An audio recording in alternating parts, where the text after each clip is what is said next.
Welcome. Welcome to the Xebia studio in Hilversum, the Netherlands. Welcome also to our webinar series, the third episode again. So we're asking you the tough questions. Are you merely experimenting with AI, or is it actually giving you a return on your investment? In other words, AI or ROI. And today we're talking all about the generative AI hype. It's been a bit of a hype. Is it still a hype? Oh, don't know. Let's find out.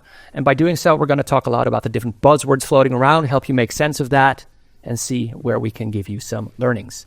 Before we do that, my name is Daniel van Dijk. I'm the sales lead for the Xebia Data AI practice. And as you have become familiar with this series, I'm joined by two actual smart people, which is Rens Dimmendaal and Jeroen Overschie.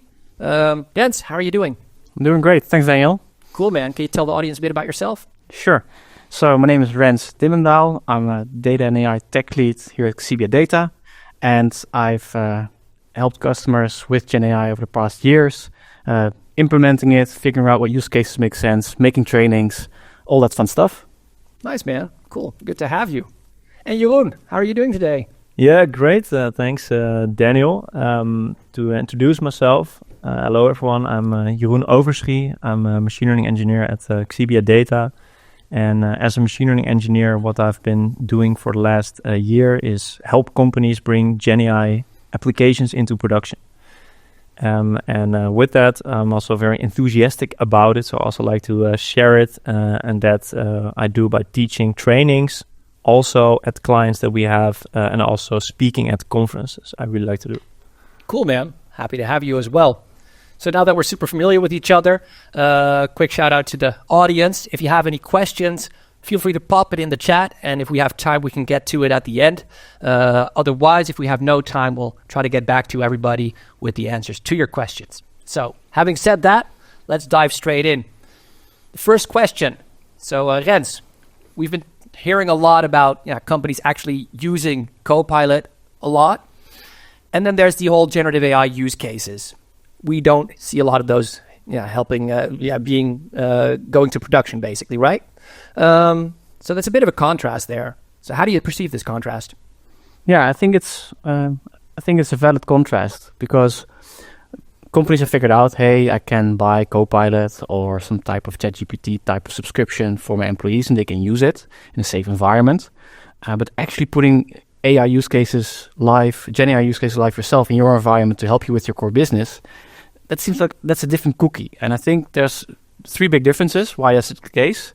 So these Copilots really help with ad hoc work. You do one time you do this, the other time you do that. Coding every day is a little bit different. But when you have a use case, you want to automate high volume decision making, basically. The other one is human in the loop. So with a Copilot, there's always, it's a Copilot. The developer is still in the driver's seat. But for use cases, companies really like to go for full automation because that seems to, from a business sense, make the most sense in terms of generating value.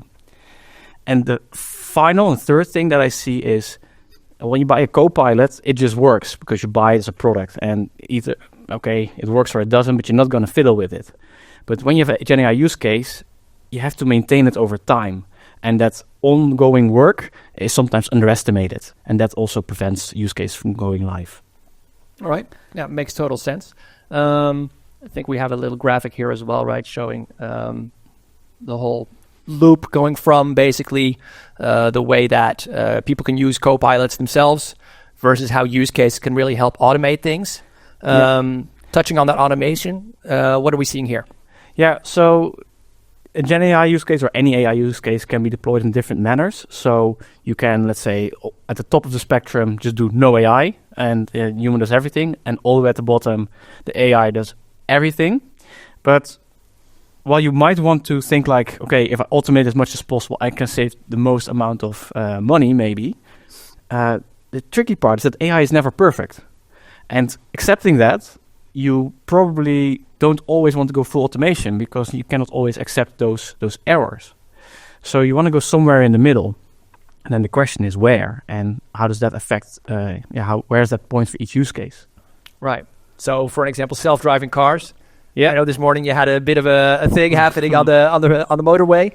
Yeah, exactly. So I was on the highway, and my car went on the auto brake because something in front of me was happening, and it was actually quite scary because it braked so fast that I was really scared of somebody behind me hitting me in the rear, and I think that's like an example of overriding human behavior with some type of automation being not always fully desirable. Exactly. Yeah, and you have to think about how do you combine these two things.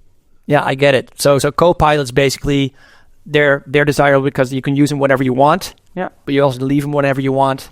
And then the use cases really need to dig deep about the whole, what part do you want to automate? What part do you need a human in the loop for? And also make sure that this thing can be into production, which takes a lot of time and effort. Yeah, and how do you deal with the imperfections? Because they're gonna happen. Yeah. So these imperfections also, right? So that's oftentimes when this model can provide some feedback. And looking at Jeroen here, I've heard a lot about hallucinations. There's the slide.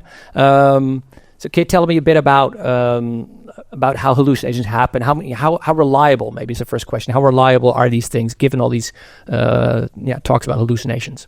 Yeah, I think it's a very nice question because this is one of the key words that I also hear a lot about GenAI when you talk about putting actual things in production, that this is a big fear that people have. Before I do that, I wanted to add to this point that Sure.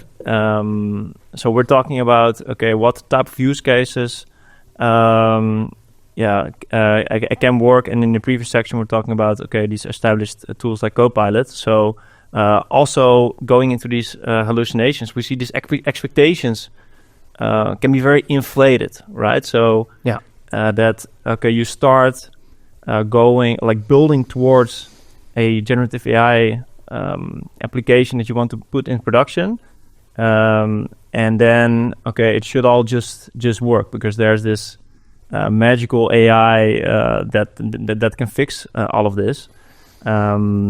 But yeah, so in reality, maybe that's not the case, right? So this is also something I hear a lot when I talk with companies. Yeah, the hype really inflates the expectations that people have about the value that generative AI can bring. Yeah, exactly. Yeah, indeed. Yeah, so I wanted to emphasize that that's also what I experience in dialogue with companies, right? So, how do we tackle that? And so, one of the first critical questions that I also get is, we have this exciting use case, but we also heard about hallucinations, so that maybe it completely removes the possibility for getting any value out of it if it just kind of lies or deceives you half of the time. Mm-hmm. Is that what hallucinations are? Lying and deceiving? Well, so that is the impression that people get, right, from hallucinations. So what I want to explain there is that this is an impression that we have of it, but this is not necessarily like how the models that we use, how they are built or intended. So you can actually say that hallucinations, they are not a mistake or a bug that the model has. It's inherent to how the model works, but we are just trying to use the model and apply it in a way that this actually becomes cumbersome or it becomes a problem. Yeah. So it's not necessarily something bad, like from the model per se. Yeah. It's something that we have to work around. It's like programmers say, it's not a bug, it's a feature, basically. Yeah, indeed. Yeah, definitely. You can phrase it like that. Okay. So given we have this fear, right, of hallucinations, but the model, it just works like that. So how do we work with it? So I can give an example. Sure. What we have built is a GenAI application we put into production at a media company. And what they desired is to assist also their more junior employees with this AI assistant. So they have to they have to spend less time asking questions to more senior people. Right.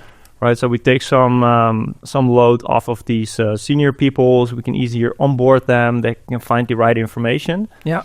But there, if we built an AI assistant that, sometimes, like due to the nature of the model, it can return non-factual answers. That is in this case very undesirable, right? Right. Because the employees, they need factual information, and otherwise there would also not be the gain, like the time gain. If you get an answer from the model, you still have to check it yourself. Yeah. The efficiency gain is basically gone.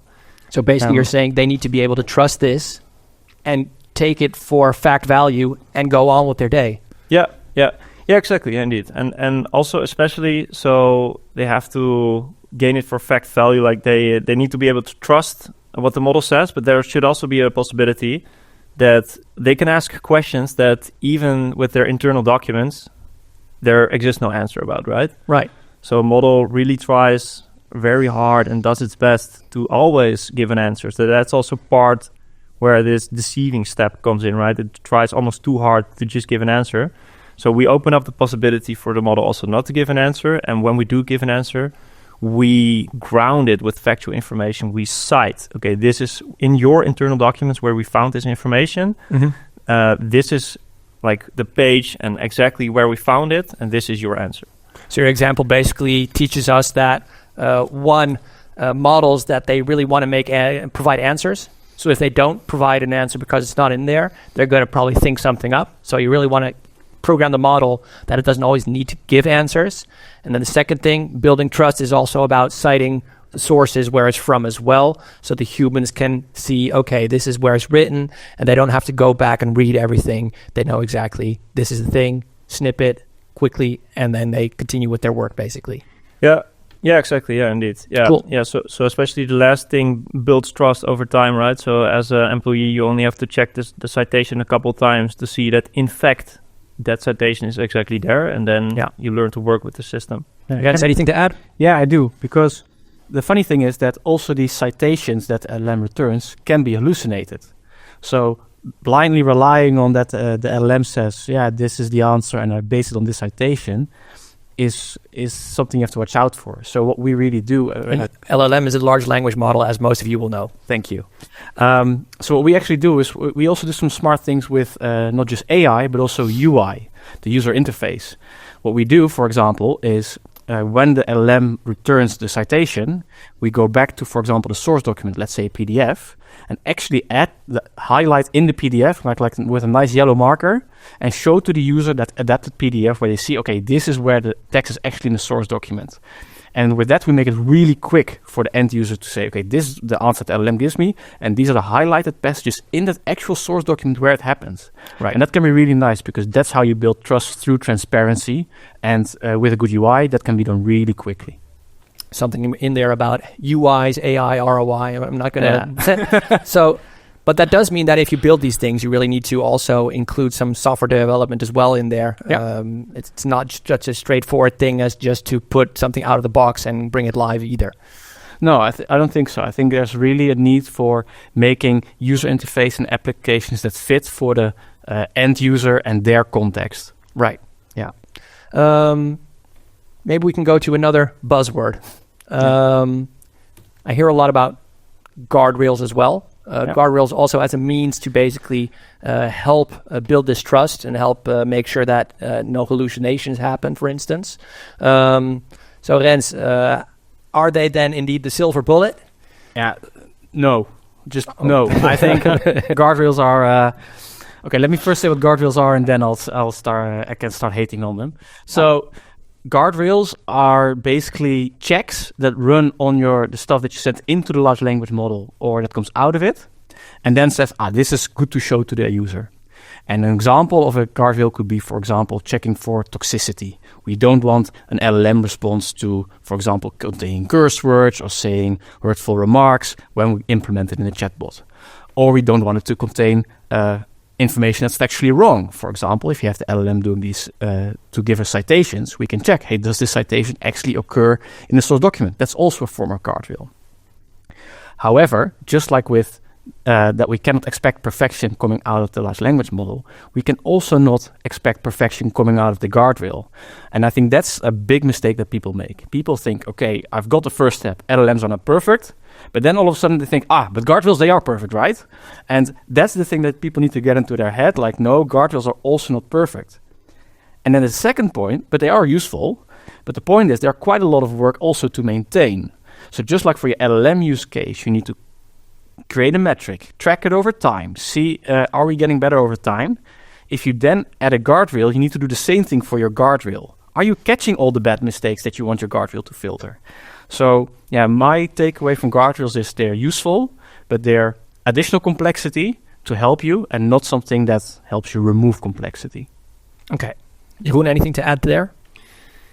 Yeah, I think Rens explained it very well here. So, what I would like to add is, so again, also I think one misperception that I get from guardrails is also related again to this expectation management, right? Right.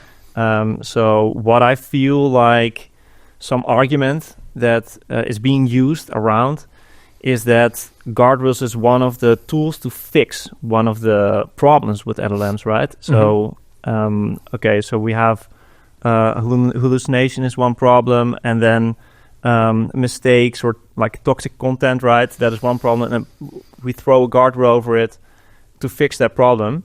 So I think there also you leave out room for tools that are valuable and technology that is valuable, but not perfect, right? So I think that is something, we're probably going to reiterate that during this webinar a couple of times because we think it's important that a guardrail shouldn't make the system perfect, but you just want a system that is it's valuable, it works good enough, right? So we're making the argument for a couple of things here, I think, right? So we're saying, indeed, when you want a use case that works, you need to put in the effort. And you need to create something that is going to take some time, maybe be a bit more complex than you would think it could be. And the complexity can come also from these guardrails that you need to implement to be able to not ensure, but improve that you catch some of the mistakes. That's the other point, right? That guardrails, they don't catch all the mistakes, just like because they use AI, these large language models, just like the large language models that are finding your information for you, for instance, they're imperfect. So that makes the guardrails imperfect themselves, and together you can create something that delivers value, but you'd never trust it out of the box. Correct, Rens? Yeah, I'm going to try also to nail it down even more, and I would say guardrails are not easy. They're a lot of work, but they do increase performance, but not until perfection. That's a good one. Okay. Yeah, I think we should leave it at that one and get to the next one. Sure. Unless you had something to add there. Well, one point that I still have about the guardrails is that it can also work like counterproductive, right? So we have this use case where we analyze insurance claim cases. Mm-hmm. So in an insurance claim case, the description, it can contain content about someone is getting injured, right? Maybe someone has a bike crash or someone gets robbed, and you can think about related stuff, which actually, in our case, triggered the internal guardrail of the LLM provider that we were using. So that in that case, it actually worked counterproductive, right? Because we're trying to do something which is, legitimate. We're not trespassing our own, limits, so to speak. But then we had this guardrail in place that, limited us in this way, right? So it's really about what you try to achieve there. Interesting. So you had one of the big cloud providers had a large language model, and it was returning, this is about people getting hurt. You can't use it for this. While the ultimate goal was for good. Yeah, indeed. Yeah, we had to record some special exceptions there. But that really goes to the point of that everyone's learning here, right? I mean, with the hype comes also a bit of realism, and then we all need to work together to make sure that it gets it even better, basically. Okay, so talking about a lot of things that make it difficult, gentlemen, how about what does work? Jeroen, can you tell us a bit about which use cases, for instance, do work these days? Yeah, sure. Yeah. So what we see broadly 3 type of use cases that do work. So that is chat type of use cases. We call them retrieval augmented generation type of use cases. So that involves augmenting the answer of a model with actual factual information. That's also what we talked about earlier, that you search through a database, for example, to find relevant information, and then you use that to support the model answer. RAG, also known as RAG. Yeah, exactly, RAG. And the last one is structured data extraction. So that can be very useful, where actually we take, it can be like a piece of text. It can even be an image these days as well. So models support working with images, which we then use to extract structure from it, right? And the structure, it can be in many formats. So for people, it might be familiar. CSV also has a structure, right? It has columns, rows, and we try to extract that structure using a large language model. Interesting. I think it's good to walk through all of these rents. Maybe we can start out with chat. Yeah, I think chat is a use case that was already there before generative AI came, but it's still quite a good place to start with GenAI, and the reason is that the end user, let's say you have a customer service chatbot, is already quite familiar with that these things are not perfect. I mean, people know that they can be quite painful to be interact with, but they can still really deliver value for companies because they can give quick access to information, and also from a more narrow view, companies like them because they can save costs by preventing having real paid people to have to answer the questions. So this familiarity with the limited with openness for mistakes is a good reason to start with them there. But that doesn't mean that you should immediately hook up ChatGPT to your company's chatbot. A couple of companies have done that. One mail company, for example, and they got prompt injections, and they basically had so customers could get their chatbot to start disparaging their own company, and that gets some reputational damage online. Another example of where this went wrong is with an airline where somebody wanted to get a special discount because they had to take a flight to get to a funeral. And this airline actually gave discounts for that. But it was short notice, and the chatbot said, you know what, we can, just book the ticket and we'll deal the discount afterwards. Very compassionate. But then afterwards, the company said, no, we're not going to do that because that's not in line with our actual policy. So the chatbot hallucinated something. And then the company tried to get out of having to pay those couple of €100 by saying, yeah, we are not responsible for the chatbot's outputs. Well, that didn't fly, of course, in the court of law, and they had to pay that and the law fees and everything. So why am I saying all this? So I'm saying, yes, your customer-facing chatbot is a good place to start, but not with unbridled access. And one good way to start, for example, is to use, for example, retrieval augmented generation, to be very transparent. Say, hey, you asked me this, I've looked up in our knowledge base, and I'm seeming to find these things in there, take a look over there, and otherwise come back to me. And just inserting the RAG technique into your customer-facing chatbot can be a quick fix and can deliver quite some value. I love that you're saying that the good place to start, given the fact there's inflated expectations around generative AI, is a place basically where the expectations are super low. Yeah, basically, because that's where people, we all know, right? You're chatting with a company, and then they give something back. You're like, yeah, please let me chat to a human as well. And I'm seeing also that this is something that the AI chatbots now include. Let me chat with a human as a way, basically, to deflect from, okay, this is not working for me. Let's do it differently. Yeah, and what I want to add to that is that I think that that's the best practice. Like, if somebody really wants to speak with a human, let them do it, because you want to give the best experience. But sometimes it also really helps to just, I also like it if I can get a quick answer in the chatbot immediately directly. The other reason why chatbots are a great place to start is because there's a great, usually high volume. So you get many chats if you're a big company, and you can really measure the value. You can measure how many conversations you saved, which saves value, and you also really measure, do people like what is happening with a quick feedback button of thumbs up, thumbs down. And if you have this high volume of traffic and you can really measure the value, that means that you can iterate fast because you get good signal on where should we improve. Okay, but that's also something that you're basically saying that putting a use case live means accepting that it's not going to be perfect from the start. Yeah. putting it there because it's going to perform at a certain way, a certain baseline that you're comfortable with, and then basically iterating quickly to be able to increase the performance of your solution. Yeah, accepting that you'll never get to perfection. And for sure. All right. Anything to add to that, Jeroen? No, that's for me clear. Okay. Well, good stuff. Then we'll take the next one because just as a recap, we're talking about which use cases do work. Rens mentioned chat. You also mentioned RAG, also known as Retrieval Augmented Generation. Can you talk us through that use case? Yeah, of course, indeed. We also did a couple of these use cases with the clients, RAG type of use cases. So, with RAG, what we really try to achieve there is go beyond the internal knowledge of the model that is already there. So the models that are frequently being used and the models that are also powering ChatGPT, right? They were trained way earlier in time. So they're trained on some sample of data that was old Reddit data, basically, right?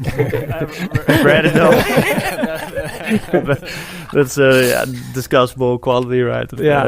But like a sample of the internet up to a certain point. So it takes massive resources to train a model once. So with this type of scale of models, you're talking about millions ballpark, right? About the training cost. So you don't want to do it too many times. You want to use a model for a longer time once you trained it once. So what we see, for example, models can be trained with training data up to October 23, right? So that's already a year past. The models that we're using right now as of date. So that poses the problem. So it doesn't have recent information there, but also more importantly, and that is what is never gonna, where you're never gonna get if you use a model off the shelf, is knowledge about your company data, right? So you have your data locked up privately, all safe in SharePoint, for example, OneDrive, somewhere. But then RAG is a technique that we can use to inject also some of that data in a model to actually use that. Because I hear a lot about people saying we need to tune and refine these LLMs. That's not basically it, right? So this is about adding a new repository of data that the LLM can then wield to be able to provide, extract information from that data in an answer to a user, basically. Yeah, exactly. Yeah, I think that's well phrased. Add a repository of data, indeed. So, so what we end up doing is, if we have all the data, so your internal company data, it can also be quite numerous, right? So you can have quite a lot of files. So we don't want to expose that to the model all at once, right? We have a certain input size that we can give to the model. So we want to be selective there. In the end, what is happening is that we search first. So we have a search step. So given something that you ask, we're gonna search your company internal data, and then select only the pieces that we think are relevant. So as background information, something that you may have heard is vector search. So that is one important technique that is underlying that. So we do this search step, and then we come back and we can expose to the model these important piece of information, and then it can construct an answer on its own. And there comes in this citation mechanism that we talked about earlier. So we know which document we took it from, right? And the user does then as well, because you can show them that. The user does as well. So we show that in the UI. We can say, hey, this page we got this information from. This was used to answer your initial question. Yeah. Even with highlighting, if that is preferred, right? But probably if the audience now is listening and someone is like, I have 10 million legal documents that I want to expose to an LLM, hearing you say there's a certain maximum to everything, that seems like it's not going to work, right? So is then this vector database that you mentioned, is that a way to be able to expose the LLM to a lot more of this data as this repository for company-specific data? Yeah, so that's a good question. So what type of scale are we talking about? If you talk about thousands, even million of documents, right? Then a vector database, what it does under the hood is, well, it's in its name. It vectorizes things. So we're going a bit mathematical to actually condense massively what type of information are we storing. So we're no longer storing text. So we take text snippets, we convert them to a big array of numbers, and that we can search. So this is actually one of the techniques. So search engines use this type of techniques. So you can imagine if you type something in Google, that's super fast. So, but the internet is massive. So there's a very mature technology there, which we then can use now for different use cases in combination with LLMs. So it reduces all these documents to vectors, which are basically mathematical representations. They look at which ones look like the thing you're looking for, you're searching for, basically. Then they shoot that into the large language model. It says, well, this could be the answer, provides that to the user with a citation. That's how you gain the trust, and then you show basically this snippet of documents. Yeah, exactly. Yeah, indeed. Yeah, and it can even be like providing these citations and naming the documents that you got it from. It can even be educational to the user. So we mentioned before this use case where we built also a RAG for an insurance company. So we help onboard new joiners.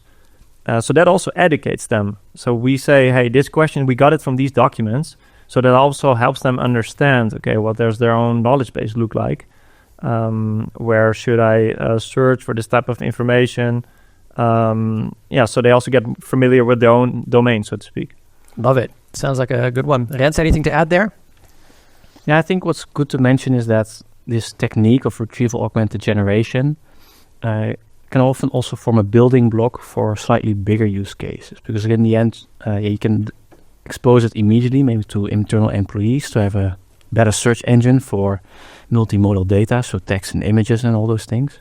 But sometimes you can also use it as a building block of a larger application. For example, when you want to, let's say, summarize multiple documents into one bigger piece of text, and you basically say, okay, we use a bit of RAG to get the relevant data, and then we put another prompt on top to summarize it or to turn it into another message that then has value for the company. For example, let's say you're a website and you want to rewrite all the product descriptions on your website into a new style. Then maybe finding out, hey, where is all that data stored? You have maybe multiple documents, get them in there, and then have another prompt to say, okay, and now we want to have all these products described in this other style. And that's, maybe nice to know. That's a good solution to creating a new tone of voice, basically, for a marketing for example, marketing team. Good one. Now with you, Rens, also we have the third use case that we thought might work these days, right? That we're seeing works, which is structured data extraction. Yeah, this is a use case that we actually did a couple of times at customers, and then afterwards thought like, hey, this is the same pattern that we're doing over and over again. And if you have a better name for it than structured data extraction, I'm all ears, because it doesn't really exactly roll off the tongue. But what it basically is you can think of it like RAG, but the other way around. So with RAG, you have, let's say, a fixed database, let's say all your data on SharePoint, and you might want to ask it lots of different questions. Maybe for an example, let's say we have our folder with all our Xebia CVs, and you have a new customer opportunity, think, which consultant could be a good fit for this opportunity. And then you want to type in, I'm looking for somebody with experience in airlines and with Azure and with this. And then it would be really nice to get back, okay, here are the profiles, these are the highlighted snippets of like, this is why this person is a good fit. That's RAG. But we see the other part when you have the same questions that you're always asking, but always with different data. For example, let's say you're a recruiter and you have an open vacancy for, let's say, a new data engineer, but you got 100 or 200 CVs coming in. Now, would be nice if you have a checklist of like, hey, what do we want to actually check for? Do they have experience on this cloud? How many years do they have experience as a data engineer? Are they actually already based in the location that we are hiring? And then what we basically do is run this checklist on each of those documents, get back with citations. This is why we got to this answer, so that the subject matter expert can really check and much faster process all these CVs. I'm not saying we're using AI to automating the process of who gets through to the next round. No, what we're saying is we're speeding up the process of reading all these CVs by filtering through them. Yeah. And what we see is what's really nice there is that rather than having machine learning engineers like Jeroen and me write all these prompts, is actually to provide the user interface again, so that the subject matter expert can actually define all these prompts, because they know how you really ask for what is good data engineering experience, or the constraints about where they are based, or all those things. And I think that empowering the subject matter expert through a good UI to make these extractors is a thing that we're really having a lot of fun with, and we're seeing also customers really like. I like it. So it's like the one is one to many, the other is many to one, basically. Yeah. So with this structured data extraction, you got a lot of data, a limited amount of questions, basically. Yeah. And then it's about filling out the template. Yeah, basically, it's template filling. Yeah. Yeah. So looking at different companies, they probably see a lot of like manual work going into this. They have certain templates. Yeah. Maybe in financial services industries have like a credit underwriting templates, things like that. Yeah. They can fill then out all these questions based off of all the documents that they receive. And then, as you say, also the user, the end user, is able to see this specific field is maybe not filled out in the way I would like it. I'm missing some form of data or metadata, and then use a prompt, craft a prompt to be able to include that as well, and thereby improve the whole structured data extraction process. Yeah, and then they can backtest it. There's this new version of their prompt on all the historical data, and see like, hey, is the past data still going well with this one? So they're actually, as subject matter experts, can really see like, hey, is this new version of my data extraction prompt actually better than the past one? So you don't just eyeball, but you can really make a structured comparison. And we've seen that like at quite a few customers. So maybe one nice example also is for online, what do you call it, food delivery company, like they onboard restaurants, and then the restaurants can basically sell home delivery food via that platform. And in the past, it took actual people to look at pictures from the menus, like they make photos of the menus, and then people actually start to type over what they all have before the restaurant could sell on the platform.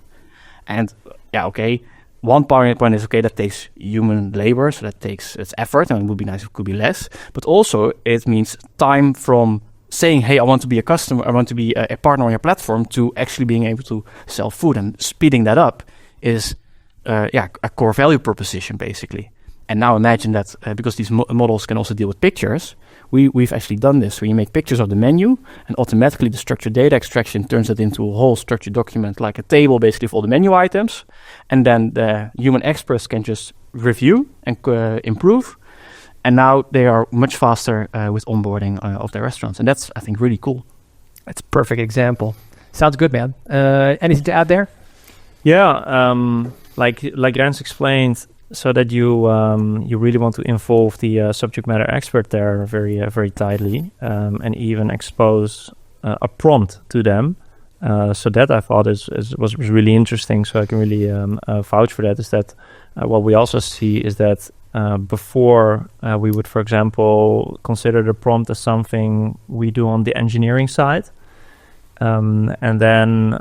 So I like the phrase lost in translation, right? So all the information that you get from some domain expert gets lost in translation, so to speak, when you start crafting your own prompt, because the prompt is massively important in also the type of results that you're gonna get. So there I see massive value in really involving that subject matter expert, even exposing the prompt. So then you actually can put the domain expertise, so to speak, in the model itself, exposing that to the model. I like it because the narrative up to now has been that we have a lot of effort that we need to put into bringing use cases to production and having them provide value when it comes down to generative AI use cases specifically. And the way to be able to do that in a good way is to involve people along the way as well. But now we're saying we need to enable them. We need to be able to help them understand how to craft these prompts, how to improve that. And in that regard, basically, generative AI can be something for the layman, but it can have even more power when you have a level of a bit of expertise that can be taught within a few days, maybe. Not sure. question for you: how long does it take this prompt engineering to be able to do that in a meaningful way as an end user?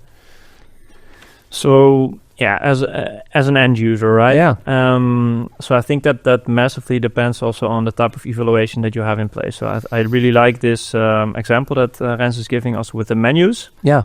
So that is something you can measure. So that makes it really interesting as well. Is that we have this whole question about the stochastic, like random nature of the model, right? How do we even measure what is a good answer? So you have these like ChatGPT and the thumbs up, thumbs down, we all know. Yeah. But this is pretty measurable. So you have a test data set with some menus that you already labeled yourself. So in that case, the prompt engineering. So if you spend some days in tuning that, you can see actually what happens with the results. So that is pretty quantifiable. I would say something you have to consider maybe even more or just as much is the labeling part. So just the preparing the data such that you can actually get this feedback that you want so much. So also in the labeling part, in preparing the data, involving the end user would have a massive benefit, basically. Yeah, exactly. And sometimes overlooked, right? So also this type of evaluation is super important, especially if you're going to bring these type of use cases to production. If they are measurable and the structured data extraction use cases are, then this is very sensible to do. Yeah, I think what we have really seen is that in the past we would have our engineers write the prompts and do all these things, and these things get lost in translation.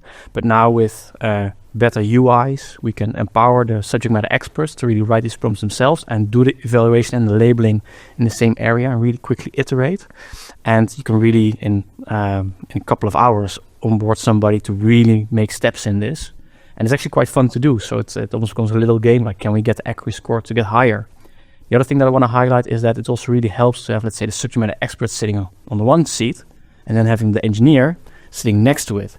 Because to improve the extractions, when you see like, hey, it's not working, then you can talk to each other and say, okay, we don't really extract this bit very well. And it should then subject matter experts sit with the engineer and we say, okay, but it's maybe due to the data. Maybe this PDF is like, a nasty one, but it's basically just a picture and you don't see the text. Okay, then the engineer needs to do something smart in the back end to make sure that it gets loaded in properly.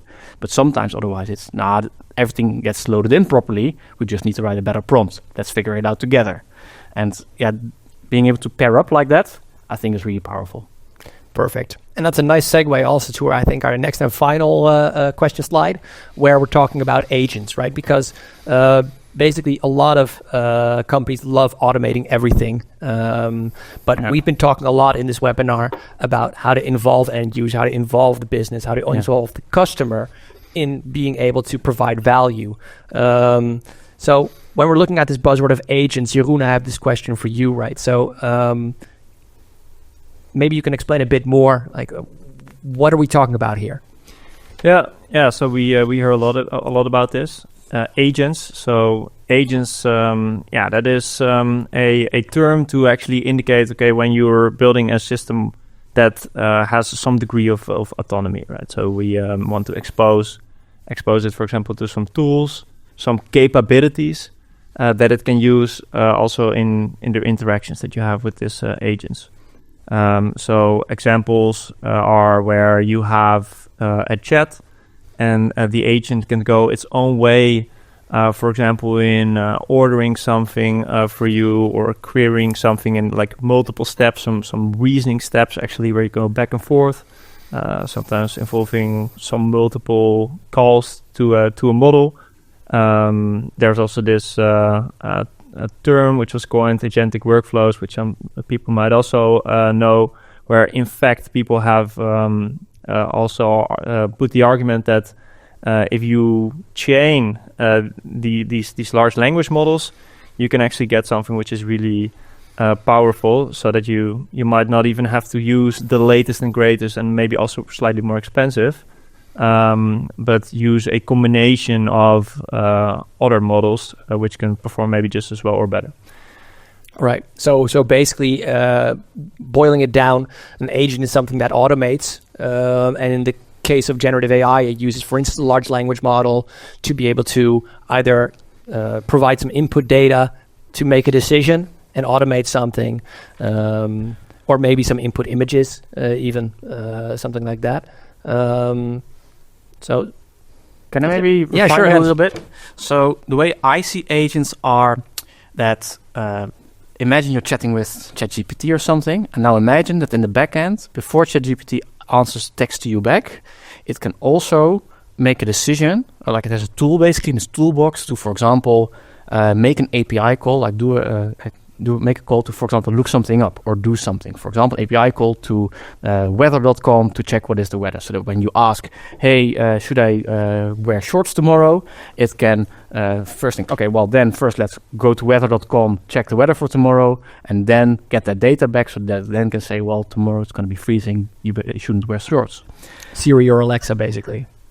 Yeah, maybe, but I'm not sure if they do these type of calls to weather.com or whatever. But for example, you can also add another tool, maybe your to-do list. So that, for example, then you say, and then make it close to Siri, okay, can you please add a reminder to my to-do list? And that then the LLM in the background says, okay, then I need to make an API call to your to-do list and say, add a new one. Or what to-do items are due today?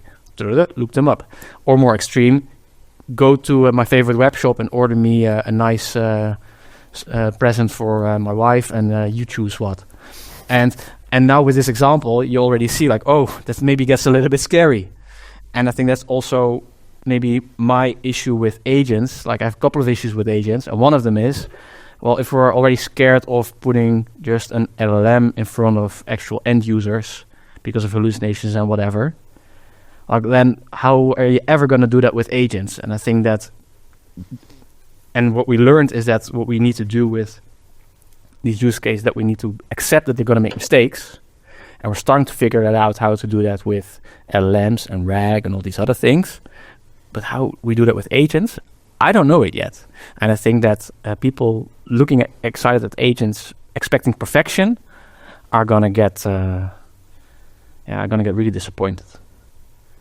So maybe it's about taking it step by step. And before you want to automate everything, start small, human in the loop, and then take it from there as the performance, as you iterate, and as the performance builds, because you're measuring things.